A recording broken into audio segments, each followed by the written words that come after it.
2020년 2월 11일 오전 9시 현재 3,629명의 의사 환자가 신고가 있었고, 금일 추가 확진 환자 1명을 포함하여 총 28명이 확진되었습니다. 2,736명은 검사 결과 음성으로 확인되었고 865명은 검사가 진행 중에 있습니다.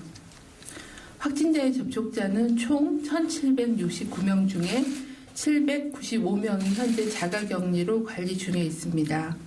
접촉자 중에는 11명이 환자로 확진이 되었습니다. 오늘 신규로 확진된 28번째 확진 환자에 대한 역학조사의 내용을 말씀드리겠습니다. 28번째 환자는 89년생 중국 국적의 여성입니다. 세 번째 확진 환자의 밀접 접촉자로 분류가 되어 1월 26일부터 자가격리를 하고 있는 중이었습니다. 환자는 자가격리 기간 중 발열이 확인되지 않았으며 격리 전 이루어진 다른 치료와 관련되어 진통 소염제를 복용 중이어서 증상 확인이 제한적이었던 점 등을 고려하여 잠복기 완료 시점을 앞두고 검사를 2월 8일 날 시행하였습니다. 2월 8일 시행한 1차 검사에서는 양성과 음성의 경계선상의 결과가 도출이 되어 재검사를 하기로 결정하였습니다. 자가격리를 유지하면서 24시간 간격으로 2차례의 재검이 있었습니다. 2월 10일 최종적으로 양성으로 확인이 되어 현재 국가지정 입원치료병상에 격리 중에 있습니다. 환자는 계속 1월 26일부터 계속 자가격리 중이었으며 자가격리 기간에 함께 거주했던 거주자, 접촉자 1명은 검사 결과 음성으로 확인되었습니다. 중앙방역대책본부는 중국 본토 외에 홍콩, 마카오에 대해서도 2월 12일 0시를 기해 오염지역으로 지정하여 검역을 강화하도록 하겠습니다. 홍콩은 최근 환자 발생이 증가하였습니다. WHO의 통계에 의하면 2월 10일 확진 환자는 36명이고 사망이 1명 있었습니다. 또한 지역사회에서 역학적 연관성이 확인되지 않은 지역사회 감염 사례가 증가하고 있는 추세입니다. 마카오는 현재 확진 환자는 10명 규모이고요. 광둥성 인접지역으로 이 지역을 경유하여 국내에 환자 유입될 가능성, 또 마카오 자체의 지역사회 유행 가능성들을 판단하여 검역 관리가 필요하다고 판단하였습니다. 이에 홍콩, 중국 본토 외 홍콩, 마카오를 신종 코로나 바이러스 감염증의 오염지역으로 지정하여 중국 본토의 검역과 동일한 절차의 특별 검역을 실시하도록 하겠습니다. 아울러 지역사회의 감염 사례가 확인된 국가 및 지역에 대해서는 해외 여행자의 여행 이력을 의료기관에 확대 제공하여 의료기관에서의 사례 분류와 판단하는 데 도움을 주고자 정보 제공을 오늘부터 점차적으로 국가를 확대하여 정보 제공을 하도록 하겠습니다.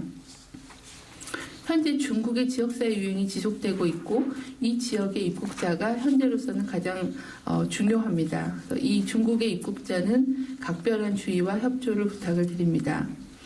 최근 14일 이내에 중국을 여행한 경우 가급적이면 집에 머물러 주시고 외부 활동을 자제하고 손 씻기 및 기침 예절을 준수하는 한편 발열 또는 호흡기 증상이 있는 경우에는 선별진료소가 있는 의료기관을 방문하거나 1339 콜센터를 통해 상담해 주실 것을 다시 한번 당부드립니다. 일반 국민들께서도 손 씻기, 기침 예절 준수 등 개인위생을 철저히 하는 것이 중요합니다. 또한 의료기관에서 감염이 확산될 경우에는 기저질환이 있는 중증 환자들에게 영향을 줄 수 있으므로 의료기관이 시행하고 있는 면회객 제한 등 감염관리 조치에도 적극 협조해 주실 것을 거듭 당부드립니다. 이상으로 말씀을 마치겠습니다. 네, 지금부터 질의응답 시간 가지겠습니다. 당산과 세종에 있는 기자님들께서는 도움 주는 직원분들께 선거를 좀 말씀해 주시기 바랍니다. 그럼 오송에 계신 기자님 먼저. 당산과 세종에 계신 기자님께서는 그 도움 주는 직원분께 순서를 좀 말씀해 주시기 바랍니다. 그럼 먼저 오송에 계신 직원분 기자님 먼저 질문 받겠습니다. 먼저. SBS 박항민입니다. 그 28번째 환자 이제 14일이 지나서 확진이 됐는데 이 3번 환자 접촉자 가운데서 이 14일이 지나서 지금 해제된 사람이 몇 명이고 이 사람들은 지금 안전하다고 파악할 수 있는지 지금 이 28번째처럼 다시 검사를 하고 있는 케이스가 더 있는지 궁금하고요.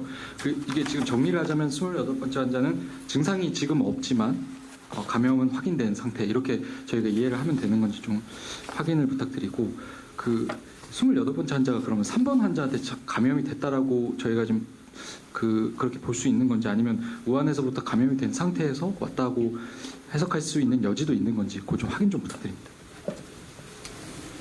일단 3번 환자 접촉자에 대해서는 담당 팀장이 좀 상세하게 설명드리도록 하겠고요. 이 28번째 환자에 대해서는 저희도 좀 더 추가적인 그런 정보와 전문가의 검토가 필요하다라고 보고 있고 그걸 준비를 하고 있습니다. 저희가 판단하기로는 3번 환자가 국내에 들어와서 이 28번째 환자하고 동선이 거의 일치하게 같이 가장 가깝게 밀접 접촉을 한 지인입니다. 그래서 3번 환자로부터 감염됐을 가능성이 더 높다라고 판단하고 있습니다. 하지만 우한에서 같이 입국을 하셨기 때문에 그런 가능성도 완전히 배제할 수는 없고 고려에 넣어서 사례에 대한 전문가 검토가 필요하다라는 상황입니다. 또한 3번 환자가 6번 환자를 전염을 시켰고 그러니까 전염력이 있는 환자 또 2차 감염자를 만든 케이스이기 때문에 유사한 그런 전파가 됐을 거라고 판단을 합니다. 저희가 3번 환자에 대해서 28번째 환자에 대해서도 이게 새로운 이제 시작된 잠복기가 다 끝나서 발병한 거냐 아니면은 이분이 한 일주일 정도 진통소염제를 계속 복용을 하셨기 때문에 잠복기가 짧아서 한 3, 4일, 일주일 잠복기 기간 동안에 계속 투약을 하고 계셨기 때문에 증상이 경미한 경우에는 증상이 있었어도 그걸 본인이 주관적으로 인지하기 어렵거나 그거를 이제 그게 증상이 좀 숨겨졌을 가능성 이런 가능성도 또 하나의 가능성으로 보고 있기 때문에 이 사례에 대해서는 격리 입원 이후의 어떤 경과, 바이러스의 타이터의 변화라거나 임상량 증상의 변화나 이런 것들을까지로 포함해서 이 사례에 대한 전문가 판단을 거쳐서 감염 경로에 대한 부분들 그런 부분들에 대한 해석이 필요하다라고 보고 있습니다. 네. 현재 저희가 판단하기로는 3번 환자하고의 밀접한 접촉으로 전파됐을 가능성 그리고 그 이후에 약간 경미한 증상이 있었지만 주관적인 그런 증상을 인지하지 못해서 조기에 환자로 발견되지 못했을 가능성도 있다라고는 보고 있습니다. 근데 다른 치료와 관련된 진통소염제를 복용한 게 혹시 코로나 바이러스와 관련된 증상이었을 수 있을 가능성은 없나요? 그렇지는 않은데요. 코로나 바이러스의 증상이 발열이나 인후통, 몸살, 기침 같은 그런 증상일 수는 있는데 진통소염제를 계속 복용하게 되시면 발열이나 이런 근육통, 인후통 이런 증상들은 본인이 이제 크게 느끼지 못할 수도 있고 연령이 젊으시기 때문에 그런 주관적인 증상에 대한 경미한 증상을 인지하지 못했을 가능성을 말씀을 드리는 거고요. 그 부분은 좀 더 환자가 격리 입원되어 있으니까 그런 14일간 자가격리 기간 동안의 어떤 경과들이나 이후에 진행되는 경과 입원 후에 또 증상이 발전이 되는지 그런 것들까지를 좀 보고 판단하는 게 필요하다라는 게 현재까지 저희 대책반의 검토 의견입니다.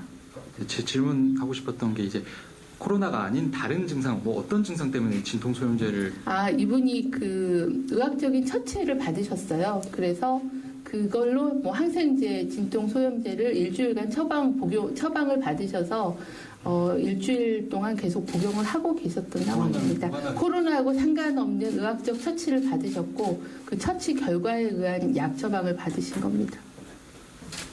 네. 예, 답변 되셨으면 다음 기자님 소속 말씀해 주시고 질문 주시기 바랍니다. 네, 저 KBS의 조진영 기자입니다. 본부장님 연일 고생 많으십니다. 질문 두 가지 드리고 싶은데요. 앞에 질문하고 조금 약간 중복되는 내용이기도 합니다. 중국에서 잠복 최장기가 24일까지 된다 이런 얘기도 나오고 오전에 국립중앙의료원 브리핑을 보면 데이터가 충분하지 않아서 이제 수정될 수 있다, 조치 사항들이 수정될 수 있다 이런 얘기들이 나오고 있는데 28번 28번째 환자도 마찬가지로 이제 여러 가지 얘기가 나오고 있잖아요. 그래서 이게 무한 교민이라든지 자가격리하고 있는 국민들 14일이라는 이 격리 기간 이런 것들이 잠복기가 지금까지 보셨을 때 괜찮은 건지 혹은 이후에 좀 바뀔 수도 있는 건지 늘어날 수 있는 건지 이걸 하나 여쭙고 싶고요.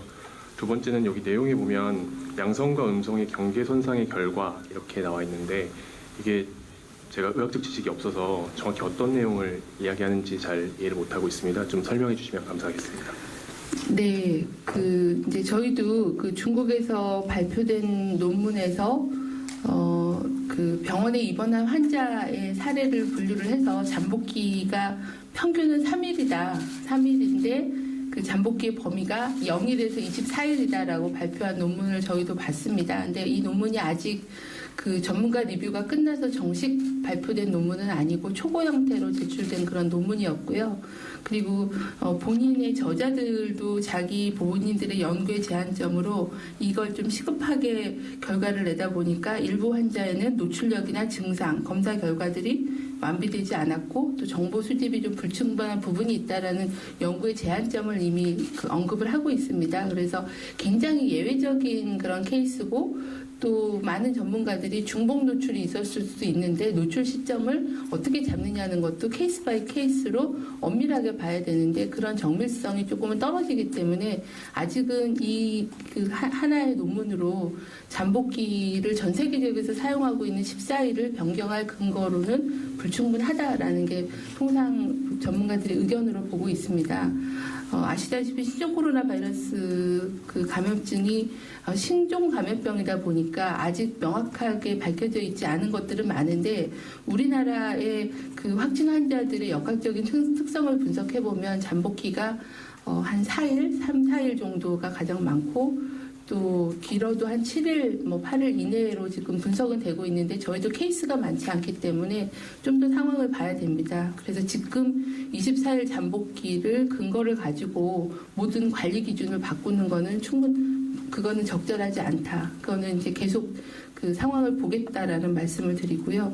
또 일부 국가, 일본이나 이런 데는 또 잠복기를 더 당겨서 시행하고 있는 나라들도 있습니다. 그래서 조금은 그 기준을 당장 바꿀 계획은 없고 계속 그 정보를 보면서 전문가 협의를 진행하겠습니다. 그리고 경계선상이라는 게 이제 보통 저희가 검사를 하게 되면 양성이 있고 음성이 있는데 그냥 영어로는 이큐보칼이라고 그래서 양쪽을 걸치고 있어서 판정하기가 애매한 수치를 미결정이라고 보통 검사에서는 판정을 합니다. 그래서 저희가 하고 있는 PCR도 그런 미결정 판정이 나오면 재검을 해서 확인을 하고 있습니다.